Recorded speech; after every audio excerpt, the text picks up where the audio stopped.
Hello, I'm Quinn Heath, the moderator for the event tonight. Welcome to this community outreach meeting on November 22nd for Coyote Cannabis Corporation, a proposed marijuana product manufacturing and cultivation establishment.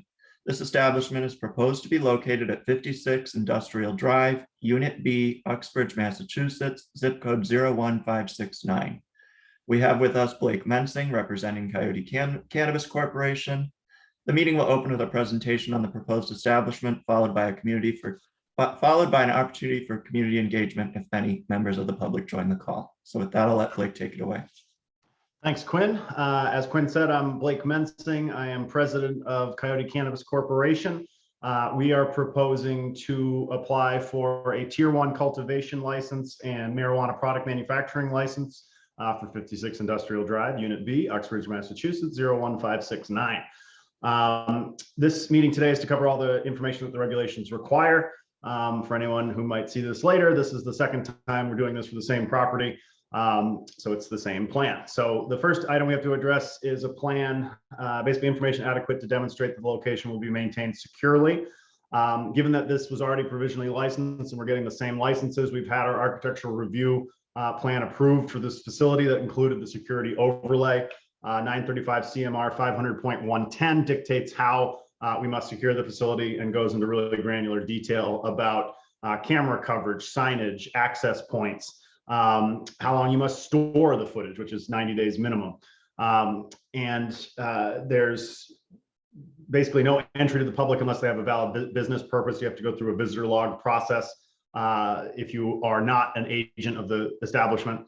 And that's one of the tools we have in our toolkit to prevent diversion to minors.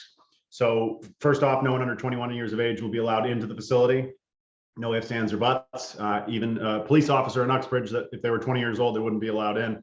It's a state law requirement that trumps anything at the local level. So yeah, that goes part and parcel, prevention of diversion to minors with the seed to sale tracking platform. Anything that we produce from the cultivation manufacturing side, our only sales eligible companies would be other licensed establishments. To enter into a retail store or get an at-home delivery in Massachusetts, the purchaser has to prove the age of majority, 21 plus, in multiple ways. So that's really how we'll ensure that diversion doesn't happen to minors. We'll also have a provision in our wholesale contracts that state if a retailer is found selling our products to minors, we'll have a mechanism to terminate that because that's jeopardizing our licenses as well. For our plan to positively impact the community, we will be doing an annual donation to the New England Veterans Alliance, which is an organization, nonprofit that helps veterans with various cannabis-related educational materials, including some cultivation.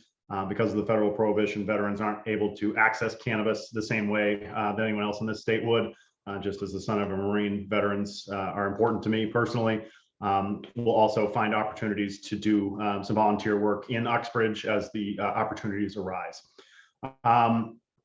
Finally, we're going to basically describe information adequate to demonstrate that we will not constitute a nuisance as defined by law. The primary sort of culprit of a nuisance in this context really is on the cultivation side in terms of odor. And the simple truth here is we're a very, very small grow. We'll have 1,600 square feet of canopy total. That's 1,100 in flower room and 500 in veg.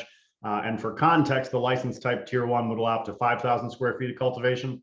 And the maximum tier in the state allowed is Tier 11 or 100,000 square feet.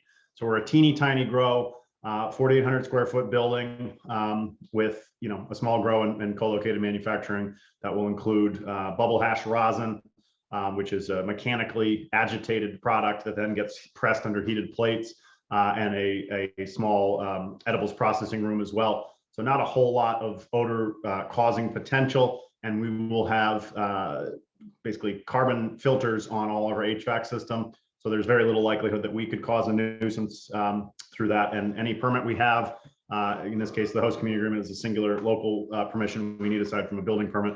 And any state licenses, none of those would have any function as a shield if a neighbor were to bring a suit against us for causing a nuisance.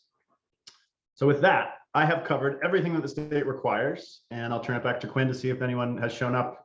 Maybe we can answer any questions. I can confirm that no members of the public have joined the call, so we won't have a public comment or question section, but I'll conclude this community outreach meeting. Thank you for watching.